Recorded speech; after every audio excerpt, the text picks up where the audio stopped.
Springdale Farm is our home, and it's also home to our flock. It was originally a dairy farm, and we bought it with the idea that we were going to keep sheep. We didn't know what kind, we didn't know how many, but we saw it as a rare opportunity to take something that was still a budding interest and a budding passion for me at the time and turn it into something else. So it was a gigantic leap of faith.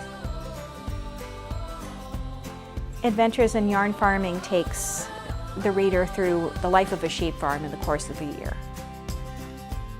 It shows all of the work that goes into fiber cultivation, taking fleece, raw fleece, and bringing it into the finished product of the skein of yarn.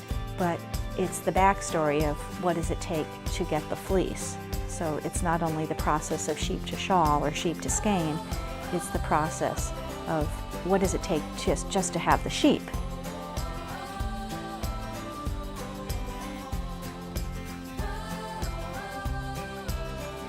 So people often ask me what it takes to get the bags of wool that we have on shearing day to a finished skein of yarn.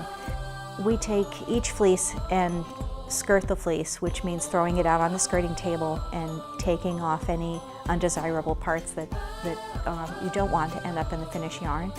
The skirted fleeces go into boxes. The boxes are shipped to the fiber mill.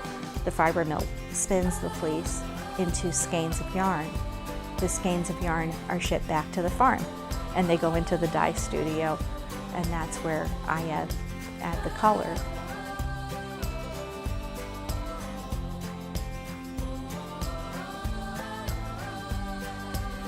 Some of the projects in the book evolved from my own love of working with raw fibers. That's really how I got my hand into this business to start with, was by working with raw fleece.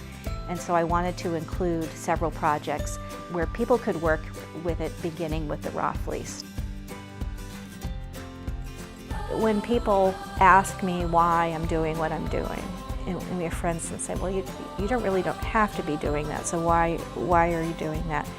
And so I try very hard to explain it in a way that makes sense to someone who doesn't love sheep and isn't crazy about fiber. On a very basic level, living on a farm and working closely with a group of animals and tending to a piece of land is very centering and very grounding.